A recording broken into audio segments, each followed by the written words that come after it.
Hi friends, எல்லாருக்கும் வணக்கம். இன்றைக்கி நம்ம சேனலில் நாட்டுக்கோழி வறுவல் தான் பார்க்க போகிறோம். வாங்க இது எப்படி செய்யறது, என்னென்ன தேவைன்னு வீடியோக்குள்ளே போய் பார்க்கலாம்.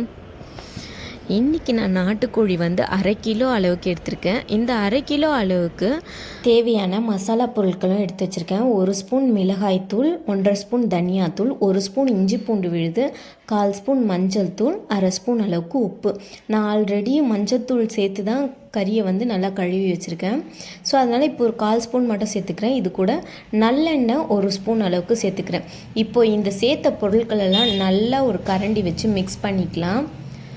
மிக்ஸ் பண்ணிவிட்டு அதில் நம்ம கொஞ்சமாக தண்ணி சேர்த்துக்கிறேன்.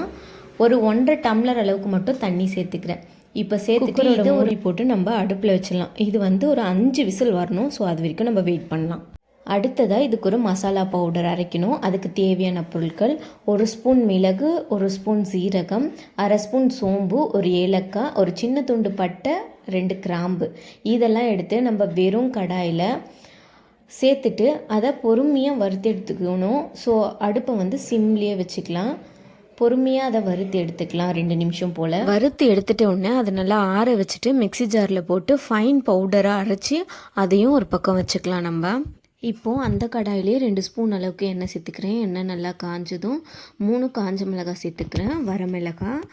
இந்த மிளகாய் நல்லா பொரிஞ்சதும் 2 பெரிய வெங்காயம் பொடியாக நறுக்கி வச்சுருக்கேன். அந்த வெங்காயம் சேர்த்துக்கிறேன்.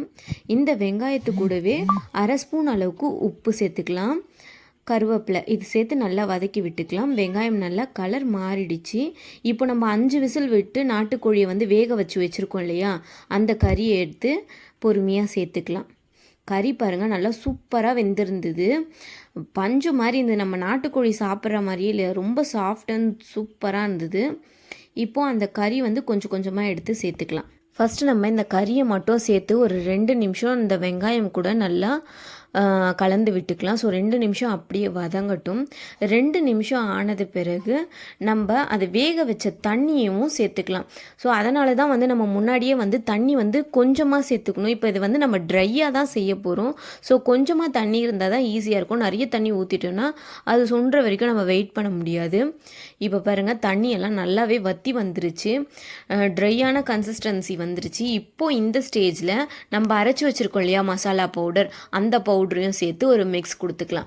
இப்போ இந்த பவுட்ரு சேர்த்து கரெக்டாக ஒரு நிமிஷம் இல்லை 1.5 நிமிஷம் இந்த கறி கூட நல்லா பெரட்டி விட்டுக்கிட்டே இருக்கலாம். பெரட்டிட்டு மசாலா பவுடர் எல்லா கறிலையும் நல்லா கலந்துருக்கணும். ஸோ அந்தளவுக்கு நல்லா மிக்ஸ் பண்ணிக்கலாம்.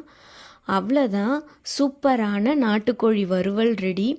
கண்டிப்பாக நீங்களும் இதை ட்ரை பண்ணி பாருங்கள். நான் இன்றைக்கி இந்த நாட்டுக்கோழியை ரசம் கூட வச்சு சாப்பிட போகிறேன். ஸோ சூடான சாதத்தோட ரசம் நாட்டுக்கோழி வறுவல் ரொம்பவே அட்டகாசமாக இருக்கும். கண்டிப்பாக ட்ரை பண்ணி பார்த்துட்டு எப்படி இருந்ததுன்னு கமெண்ட் பண்ணுங்கள். மறக்காமல் நம்ம சேனலை சப்ஸ்கிரைப் பண்ணிவிடுங்க. இதே மாதிரி இன்னொரு சூப்பரான வீடியோவில் உங்களை சந்திக்கிறேன். அது வரைக்கும் பாய்.